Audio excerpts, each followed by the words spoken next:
வணக்கம். புதுச்சேரி மாநிலத்தில் அதிகாரிகள் சரிவர பணிகளை செய்வதில்லை என்றும் 100 கோடிக்கு இயந்திரங்கள் வாங்கினாலும் அதிகாரிகளின் செயல்படாத தன்மையால் அது வீணாகத்தான் போகும் என முதலமைச்சர் ரங்கசாமி வருத்தம் தெரிவித்துள்ளார்.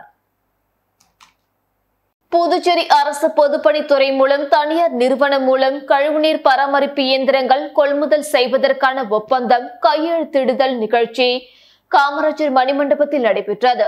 ஆளுநர் தமிழிசை சவுந்தரராஜன் தலைமையில் நடைபெற்ற விழாவில் முதல்வர் ரங்கசாமி, சபாநாயகர் செல்வம், பொதுப்பணித்துறை அமைச்சர் லட்சுமி நாராயணன், புதுவை முதல்வரின் பாராளுமன்ற செயலரும் காமராஜ் நகர் தொகுதியின் சட்டமன்ற உறுப்பினருமான திரு ஜான்குமார் ஆகியோர் முன்னிலை வகித்தனர்.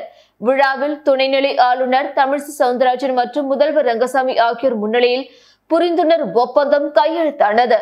தொடர்ந்து விழாவில் பேசிய முதலமைச்சர் ரங்கசாமி, புதுச்சேரியில் அரசு அதிகாரிகள், ஊழியர்கள் சரியான முறையில் வேலை செய்வதில்லை என்றும், சாலை நடுவே இருக்கிற தடுப்பு கட்டைகளில் உள்ள செடிகளுக்கு கூட தண்ணீர் ஊற்றுவதில்லை என்று தனது ஆதங்கத்தை வெளிப்படுத்தினர். மேலும் சட்டசபை எதிரே உள்ள பாரதி பூங்காவை கூட நகராட்சி அதிகாரிகளால் பராமரிக்க முடியவில்லை. சாலை ஓரத்தில் சிறிய பள்ளம் தோண்டினால் கூட அதை மூடுவதற்கு 10 நாள் எடுத்துக் கொள்கிறார்கள். அடுத்தவர்கள் மீது பழி போடுவதையே வேலையாக வைத்திருக்க கூடாது என்று வேதனை தெரிவித்தார். அதிகாரிகளும் ஊழியர்களும் சரியாக வேலை செய்யாத நிலையில் 100 கோடி ரூபாய் செலவு செய்து எவ்வளவு இயந்திரங்களை வாங்கினாலும் அது வீணாகத்தான் போகும் என்றார். புதுச்சேரி ஆளுநர் மாளிகையில் நடைபெற்ற கிறிஸ்துமஸ் விழாவில் கவர்னர் தமிழிசை சவுந்தரராஜன் கலந்து கொண்டு கேக் வெட்டி ஊழியர்களுக்கு கிறிஸ்துமஸ் வாழ்த்துக்களை தெரிவித்தார். உலகம் முழுவதும் கிறிஸ்துமஸ் பெருவிழா டிசம்பர் 25ஆம் தேதி கொண்டாடப்பட உள்ளது. இதனிடையே புதுச்சேரி ஆளுநர் மாளிகையில் கிறிஸ்துமஸ் விழா வெகு விமர்சையாக கொண்டாடப்பட்டது. விழாவில் சிறப்பு விருந்தினராக துணைநிலை ஆளுநர் டாக்டர் தமிழிசை சவுந்தரராஜன் கலந்து கொண்டு ஆளுநர் மாளிகை அதிகாரிகள் மற்றும் ஊழியர்களுடன் சேர்ந்து கேக் வெட்டி கிறிஸ்துமஸ் விழாவை கொண்டாடினார். அங்கு அமைக்கப்பட்டிருக்கும் குடிலை பார்வையிட்டு ஊழியர்களுக்கு கிறிஸ்துமஸ் வாழ்த்துக்களை பகிர்ந்து கொண்டார். குறைந்தபட்ச பென்ஷனாக மாதம் ரூபாய் 9,000 பஞ்சப்படியுடன் வழங்க வேண்டும். EPF 95 பென்ஷனர்களின் கோரிக்கைகளை ஏற்க வலியுறுத்தி ரயில் மறியல் போராட்டத்தில் ஈடுபட முயன்ற EPF பென்ஷனர்கள் அனைவரையும் போலீசார் கைது செய்தனர். குறைந்தபட்ச பென்ஷனாக மாதம் ரூபாய் 9,000 பஞ்சப்படியுடன் வழங்க வேண்டும். EPF 95 பென்ஷனர்களுக்கு ESI திட்டத்தில் இலவச மருத்துவ சிகிச்சை மற்றும் மருத்துவ காப்பீடு வழங்க வேண்டும். திருத்தப்பட்ட உயர் பென்ஷன் பெற்று நிறுத்தி வைக்கப்பட்டுள்ள அனைவருக்கும் மீண்டும் அந்த திருத்தப்பட்ட உயர் பென்ஷனை நிறுத்திய மாதத்திலிருந்து நிலுவைத் தொகையுடன் வழங்க வேண்டும். மூத்த குடிமக்களுக்கு வழங்கப்பட்டு வந்த ரயில்வே கட்டண சலுகைகளை மீண்டும் அமல்படுத்த வேண்டும் உள்ளிட்ட பல்வேறு கோரிக்கைகளை வலியுறுத்தி புதுச்சேரி EPF பென்ஷனர்கள் நலசங்கம் சார்பில் ரயில் மறியல் போராட்டம் நடைபெற்றது. புதுச்சேரி EPF பென்ஷனர்கள் நலசங்க தலைவர் ராமகிருஷ்ணன் தலைமையில் ஏராளமான பென்ஷனர்கள் மற்றும் சங்க நிர்வாகிகள் அண்ணா சிலையிலிருந்து ஊர்வலமாக புறப்பட்டனர். ரயில் நிலையம் அருகே வந்து அவர்களை போலீசார் தடுத்து நிறுத்தினர். இதனை அடுத்து தங்களது கோரிக்கைகளை வலியுறுத்தி பென்ஷனர்கள் கண்டன கோஷங்களை எழுப்பினர். இதனைத் தொடர்ந்து போலீசாரை மீறி ரயில் மறியல் போராட்டத்தில் ஈடுபட முயன்ற அனைவரையும் போலீசார் கைது செய்தனர். ராமர் அருள் பாலித்த அச்சதை 30 தொகுதிகளுக்கும் வழங்கும் நிகழ்ச்சியில் முதலமைச்சர் ரங்கசாமி மற்றும் உள்துறை அமைச்சர் நமச்சிவாயம் கலந்து கொண்டனர். பகவான் ஸ்ரீராமரின் அயோத்தி கோவில் அஷ்டபந்தன மகா கும்பாபிஷேகம் வரும் 22ஆம் தேதி நடைபெற உள்ளது. இதற்காக ஸ்ரீ அயோத்தி ராம ஜென்ம பூமி தீர்த்த கஷேத்திர டிரஸ்ட் ராமரின் அருள்பாலித்த அச்சதை பாரதத்தின் எல்லா வீடுகளுக்கும் எடுத்து செல்லும் பணியை லாஸ்பேட்டை விவேகானந்தா மேல்நிலை பள்ளியில் இருந்து துவங்கியுள்ளது. இதில் சிறப்பு அழைப்பாளராக முதலமைச்சர் ரங்கசாமி, குடிமைப்பொருள் வழங்கல் துறை அமைச்சர் சாய் சரவணன்குமார் மற்றும் சட்டமன்ற உறுப்பினர் ராமலிங்கம், வெங்கடேசன், அசோக் பாபு உள்ளிட்ட 30 தொகுதிகளை சேர்ந்த பாஜக நிர்வாகிகள் திரளாக கலந்து கொண்டனர். தொடர்ந்து மண்ணாடிப்பட்டு தொகுதிக்கு வந்த ராமர் அருள்பளித்த அச்சதை உள்துறை அமைச்சர் நமச்சிவாயம் வரவேற்று ஊர்வலமாக எடுத்து வந்து KR பாளையம் கோவிலில் வைத்து பூஜை செய்தனர். முன்னதாக ஊர் பொதுமக்கள் கலசத்திற்கு ஆர்த்தி எடுத்து வரவேற்றனர். புதுச்சேரி சட்டப்பேரவை மதிப்பீட்டு குழுவின் கூட்டம் சபாநாயகர் செல்வம் தலைமையில் தலைமை செயலகத்தில் உள்ள கருத்தரங்க கூடத்தில் நடைபெற்றது. புதுச்சேரி தலைமை செயலகத்தில் உள்ள கருத்தரங்க கூடத்தில் சட்டப்பேரவை மதிப்பீட்டு குழுவின் கூட்டம் நடைபெற்றது. சட்டப்பேரவை தலைவர் செல்வம் தலைமையில் நடைபெற்ற கூட்டத்தில் குழுவின் தலைவர் நாஜி முன்னிலை வகித்தார். இதில் சட்டமன்ற உறுப்பினர்கள் நேரு, ரமேஷ், ஆறுமுகம், பிரகாஷ்குமார் ஆகியோர் முன்னிலை வகித்தனர். கூட்டத்தில் மத்திய அரசு நிதி உதவி பெறும் திட்டங்களின் செயல்பாடுகள் மற்றும் பேர கடன் ஆகியவற்றின் நிதி ஒதுக்கம் மற்றும் செயல்பாடுகள் ஆகியவை குறித்து விரிவாக விவாதிக்கப்பட்டது. பணிகளை விரைந்து முடிக்க நடவடிக்கை எடுக்க வலியுறுத்தப்பட்டது. மதிப்பீட்டு குழு உறுப்பினர்கள் மற்றும் தொடர்புடைய அரசு துறை செயலர்கள் மற்றும் துறை தலைவர்கள் இக்கூட்டத்தில் கலந்து கொண்டனர். புதுச்சேரி நோனாங்குப்பம் உப்பனாறு பகுதியில் தனியார் படகு குளம் அமைக்க ஆக்கிரமிப்பு செய்யப்படுவதாக கிராம நிர்வாக அலுவலர் அளித்த புகாரின் அடிப்படையில் வழக்கு பதிவு செய்து போலீசார் விசாரணை நடத்தி வருகின்றனர். புதுச்சேரி மானவெளி தொகுதியில் உள்ளது சுண்ணாம்பார் மற்றும் உப்பங்கழி ஆற்று பகுதி. இங்கு நவீன ஹோட்டல், அரசு மற்றும் தனியார் படகு குழாம் இயங்கி வருகிறது. புதுச்சேரி சுற்றுலா தலங்களில் முக்கியத்துவம் வாய்ந்து அதிக வருமானத்தை தரக்கூடிய இந்த சுண்ணாம்பாற்றின் கரையில் நிலம் வைத்திருக்கும் தனி நபர்கள் சிலர் தங்கள் நிலங்களில் தனியார் படகு தளம் அமைக்கும் நோக்கத்துடன் சட்டவிரோதமாக ஆற்றங்கரையை சேதப்படுத்தி நீர்நிலைகளை ஆக்கிரமிப்பு செய்து ஜேசிபி பொக்லைன் மூலம் சுமார் 50 மீட்டர் அளவிற்கு மணல் தோண்டப்பட்டு கால்வாய் போன்ற அமைப்பை செயற்கையாக உருவாக்கி கால்வாயில் தண்ணீர் வர செய்தனர். மேலும் சம்பந்தப்பட்ட துறைகளில் உரிய அனுமதி பெறாமல் சட்டவிரோதமாக நடைபெறுவதால் உடனடியாக தடுத்து நிறுத்தி தேவையான நடவடிக்கை எடுக்குமாறு மணவெளி வருவாய் கிராம நிர்வாக அலுவலர் செல்வி தவளக்குப்பம் காவல் நிலையத்தில் புகார் அளித்தார். அதன் அடிப்படையில் சப் இன்ஸ்பெக்டர் திருமுருகன் வழக்கு பதிந்து விசாரணை நடத்தி வந்த நிலையில் தெற்கு எஸ்பி வீரவல்லவன் தலைமையில் இன்ஸ்பெக்டர் கலைசெல்வன் மற்றும் காவல்துறையினர் ஆய்வு செய்து நடைபெறும் மேற்கண்ட பணியை தடுத்து நிறுத்தினர். மேலும் தனிநபர்கள் கொடுத்த ஆதாரங்கள் வைத்து தொடர்ந்து விசாரணை நடத்தி வருகின்றனர். புதுவை பல்கலைக்கழகம் சார்பில் விக்சித் பாரத் 2047 மாரத்தான் ஓட்டத்தை உள்துறை அமைச்சர் நமச்சிவாயம் தொடங்கி வைத்தார். விக்சித் பாரத் 2047 திட்டத்தை பிரபலப்படுத்துவதன் ஒரு பகுதியாக புதுவை பல்கலைக்கழக விளையாட்டுத்துறை சார்பில் மாரத்தான் ஓட்டம் ராஜீவ்காந்தி மைதானத்தில் நடைபெற்றது. புதுவை உள்துறை அமைச்சர் மாண்புமிகு நமச்சிவாயம் இந்நிகழ்வில் பங்கேற்று தொடக்க உரையாற்றினார். 2047 வளர்ச்சி பெற்ற இந்தியா என்கிற தலைப்பில் அமைந்த அவரது உரை விக்சித் பாரத் 2047 குறிக்கோள்களை அடைய இளைஞர்களின் பங்களிப்பையும் தேவையும் உணர்த்துவதாக அமைந்திருந்தது. புதுவை பல்கலைக்கழகத்தின் விளையாட்டு வீரர்களின் திறமை குறித்தும் அரசு முன்னெடுக்கும் திட்டங்களில் அவர்களது பங்களிப்பு குறித்தும் பாராட்டி பேசினார். புதுவை பல்கலைக்கழகத்தின் துணைவேந்தர் பேராசிரியர் தரணிக்கரசு இந்நிகழ்வில் தலைமை தாங்கினார். 2047 இந்தியா வளர்ச்சி பெற்ற நாடாக உருவாக புதுவை பல்கலைக்கழக மாணவர்களின் பங்களிப்பு குறித்து அவரது உரை அமைந்திருந்தது.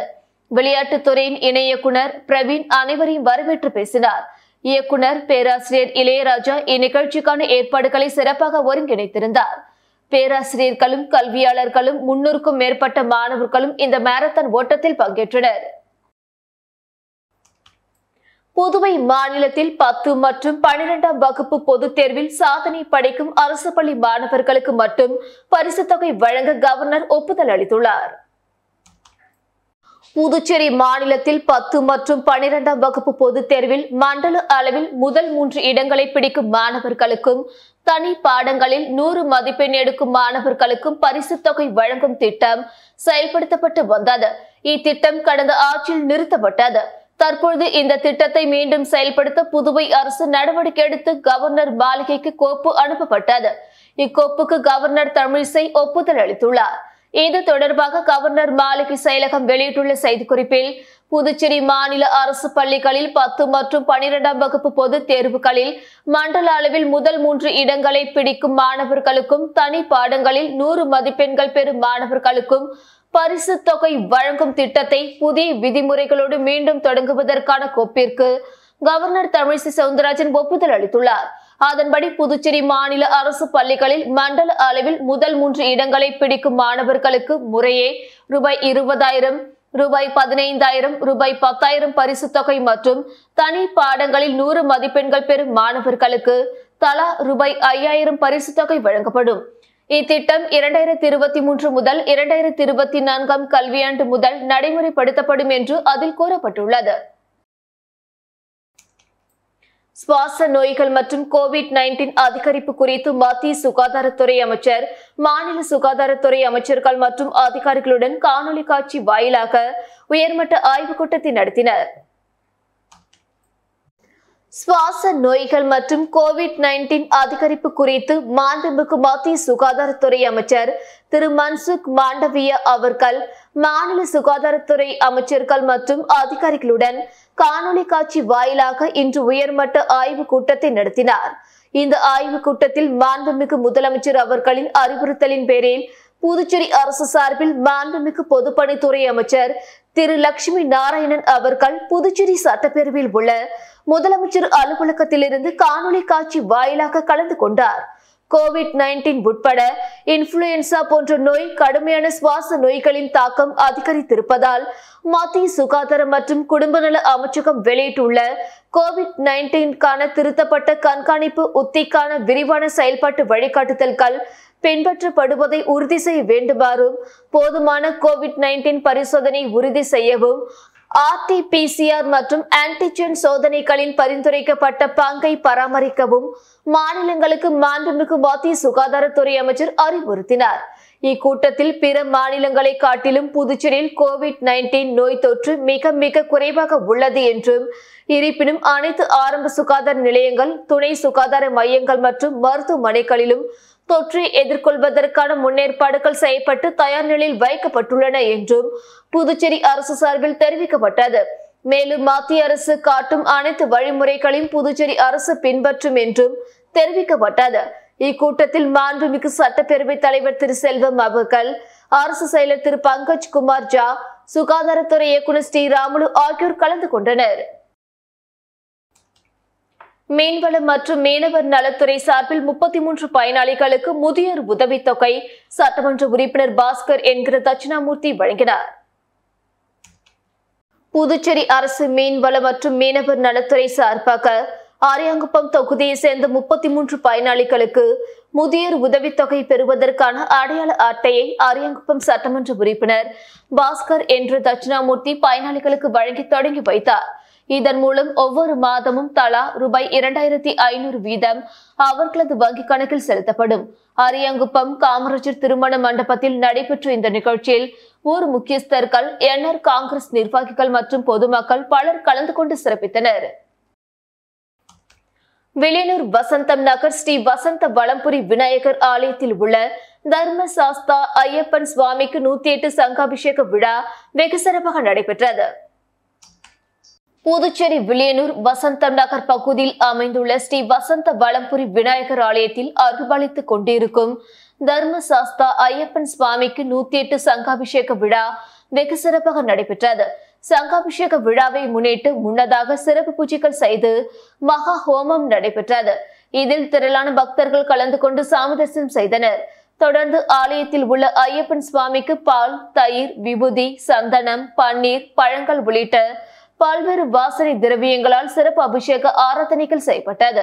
அதனைத் தொடர்ந்து ஐயப்பன் சுவாமிக்கு 108 சங்காபிஷேகம் மற்றும் கலசாபிஷேகம் செய்யப்பட்டது.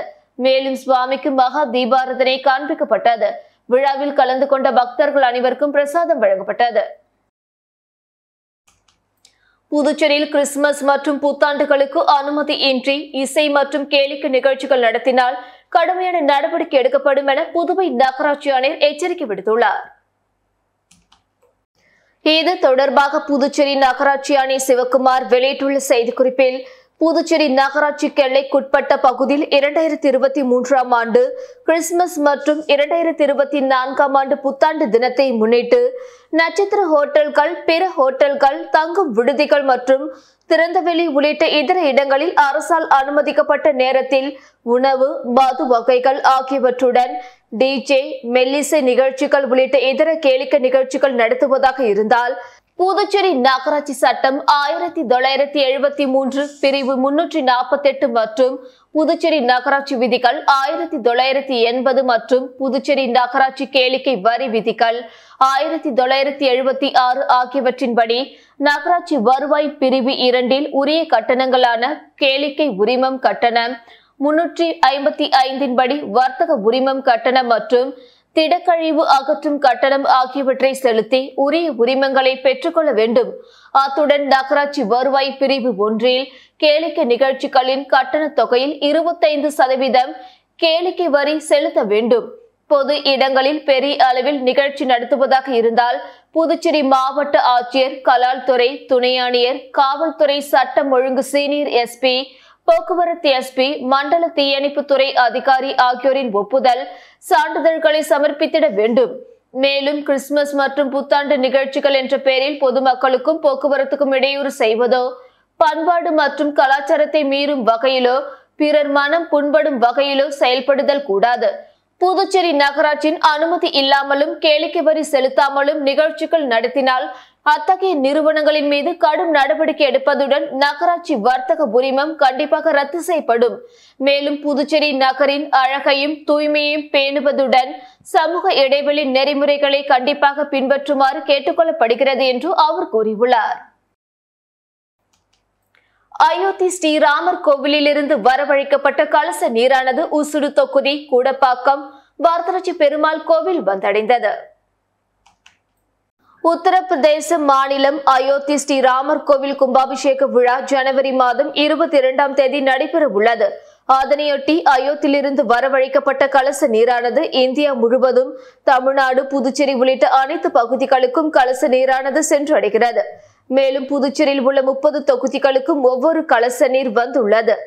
அதன் ஒரு பகுதியாக ஊசுடு சட்டமன்ற தொகுதிக்கு வரவழைக்கப்பட்ட கலச நீரினை அமைச்சர் சரவணன்குமார் பெற்றுக் கொண்டார்.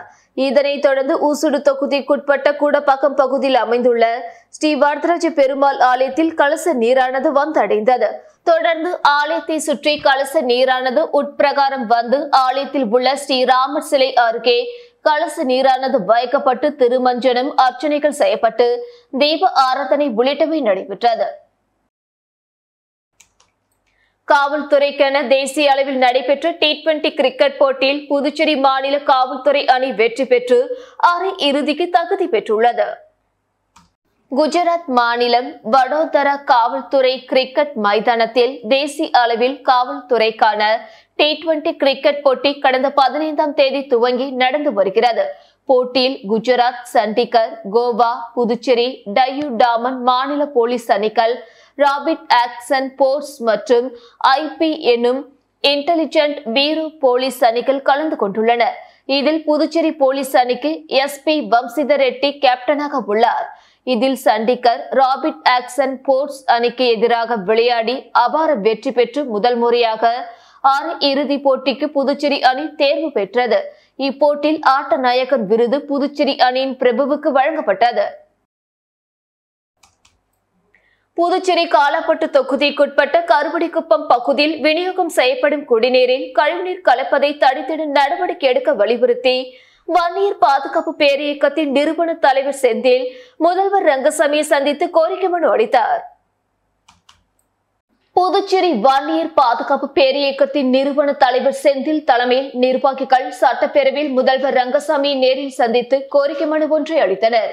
அவர்கள் அளித்துள்ள மனுவில் புதுச்சேரி காலாப்பட்டு தொகுதிக்குட்பட்ட கருவடிக்குப்பம் பகுதியில் கழிவுநீர் சுத்திகரிப்பு தேக்கம் அமைந்துள்ளதால் அங்கே தேங்கியுள்ள நீரினால் துர்நாற்றம் வீசுகிறது. மேற்கண்ட கழிவுநீரை பொதுவெளியில் வெள்ள வாரி வாய்க்காலில் கலக்க செய்வதால் மக்களுக்கு விநியோகம் செய்யப்படும் குடிநீரில் கழிவுநீர் கலக்கும் அபாயம் ஏற்பட்டுள்ளது. குடிநீர் நீர்த்தேக்க தொட்டி அருகே கழிவுநீர் தேங்குவதால் நோய் பரவும் அவல நிலை ஏற்பட்டுள்ளது.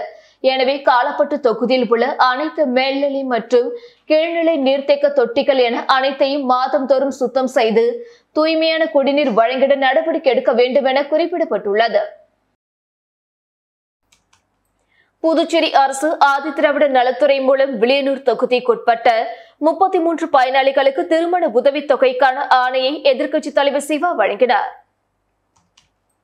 புதுச்சேரி அரசின் ஆதி திராவிடர் நல மற்றும் பழங்குடியினர் நலத்துறை மூலம் வறுமை கோட்டின் கீழ் வாழும் மணப்பெண்ணின் திருமண உதவித்தொகை வழங்கும் நிகழ்ச்சி வில்லியனூர் சட்டமன்ற அலுவலகத்தில் இன்று நடந்தது.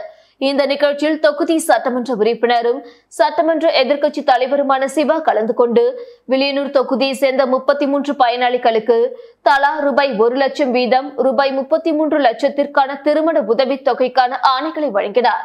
இந்நிகழ்ச்சியில் ஆதி திராவிடர் நலத்துறை அதிகாரிகள், திமுக தொகுதி நிர்வாகிகள் உட்பட பலர் கலந்து கொண்டனர். புதுவை தமிழ் சங்கத்தில் திருவள்ளுவர் சிலை நிறுவப்பட்ட நாளை முன்னிட்டு திருவள்ளுவர் சிலைக்கு மாலை அணிவித்து திருக்குறள் கூறும் நிகழ்வு நடைபெற்றது. புதுவை தமிழ் சங்கத்தில் திருவள்ளுவர் சிலைக்கு மாலை அணிவித்து திருக்குறள் கூறும் நிகழ்வு மாதந்தோறும் 20ஆம் தேதி நடைபெற்று வருகிறது.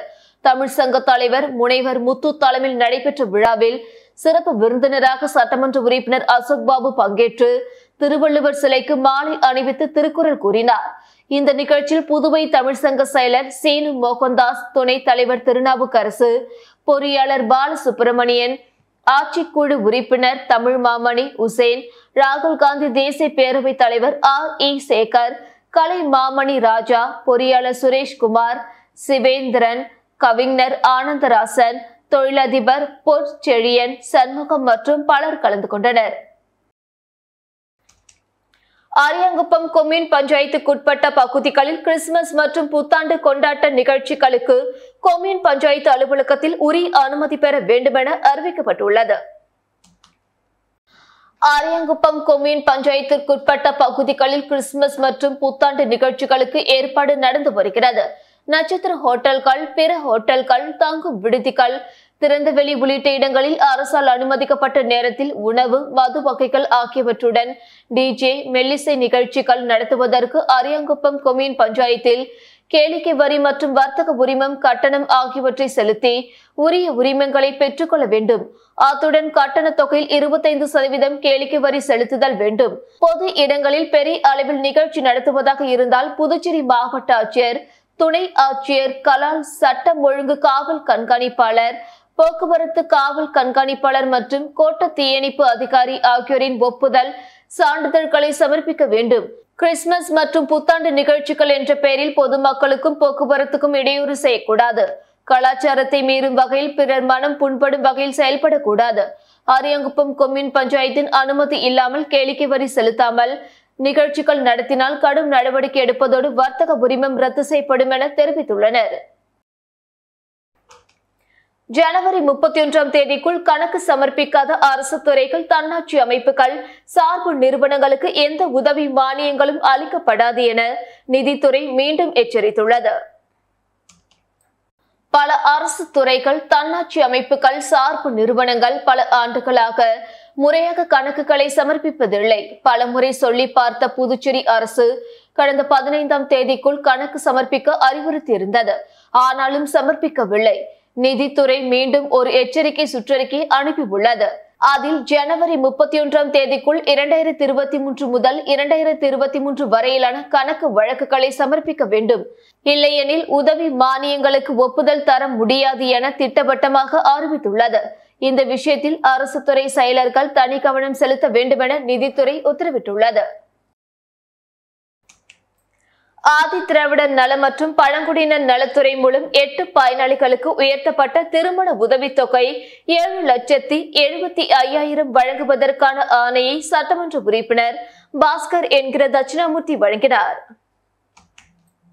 புதுச்சேரி ஆதி திராவிடர் நல மற்றும் பழங்குடியினர் நலத்துறை மூலம் அரியாங்குப்பம் தொகுதியை சேர்ந்த வறுமை கோட்டிற்கு கீழ் உள்ள மணப்பெண்களுக்கான உயர்த்தப்பட்ட உதவித்தொகை திட்டத்தின் கீழ் 7 நபர்களுக்கு தலா ரூபாய் 1 லட்சம் மற்றும் ஒரு நபருக்கு ரூபாய் 75,000 என மொத்தம் ரூபாய் 7,75,000க்கான ஆணையை அரியாங்குப்பம் சட்டமன்ற உறுப்பினர் அலுவலகத்தில் நடைபெற்ற நிகழ்ச்சியில் சட்டமன்ற உறுப்பினர் பாஸ்கர் என்ற தட்சிணாமூர்த்தி கலந்து கொண்டு பயனாளிகளுக்கு வழங்கினார்.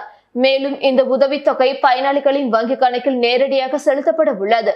இந்த நிகழ்ச்சியில் ஊர் முக்கியஸ்தர்கள், NR காங்கிரஸ் நிர்வாகிகள் மற்றும் பொதுமக்கள் பலர் கலந்து கொண்டனர். மக்களவையில் திருமாவளவன் எம்பி இடைநீக்கம் செய்யப்பட்டதை கண்டித்து புதுச்சேரி பேருந்து நிலையம் அருகே விசிகாவினர் சாலை மறியல் போராட்டத்தில் ஈடுபட்டதால் 1 மணி நேரத்திற்கு மேலாக போக்குவரத்து பாதிக்கப்பட்டது. மக்களவையில் மர்ம நபர்கள் புகை குண்டுகளை வீசிய சம்பவம் தொடர்பான பிரச்சினையில் தமிழகத்தை சேர்ந்த திமுக மற்றும் அதன் கூட்டணி கட்சி எம்பிக்கள் இடைநீக்கம் செய்யப்பட்டனர். அதன்படி விடுதலை சிறுத்தைகள் கட்சி தலைவர் திருமாவளவனும் இடைநீக்கம் செய்யப்பட்டுள்ளார். இதனை கண்டித்து புதுச்சேரி விடுதலை சிறுத்தைகள் கட்சியினர் மறியல் போராட்டத்தில் ஈடுபட்டனர். புதுச்சேரி புதிய பேருந்து நிலையம் அருகே நெல்லித்தோப்பு சாலை சந்திப்பில் அக்கட்சியினர் கொடியை பிடித்தபடி மத்திய அரசுக்கு எதிராக கோஷமிட்டபடி சாலை மறியலில் ஈடுபட்டனர். இதனால் போக்குவரத்து பாதிக்கப்பட்டது. தகவல் அறிந்த உருளையன்பேட்டை போலீசார் விரைந்து வந்து அவர்களை சமரசம் செய்தனர். அதன் பிறகு மறியல் கைவிடப்பட்டது. இதேபோல் அருமார்த்தபுரம் பகுதியிலும் விசிகாவினர் மறியலில் ஈடுபட்டனர். இத்துடன் செய்திகள் நிறைவடைந்தன. வணக்கம்.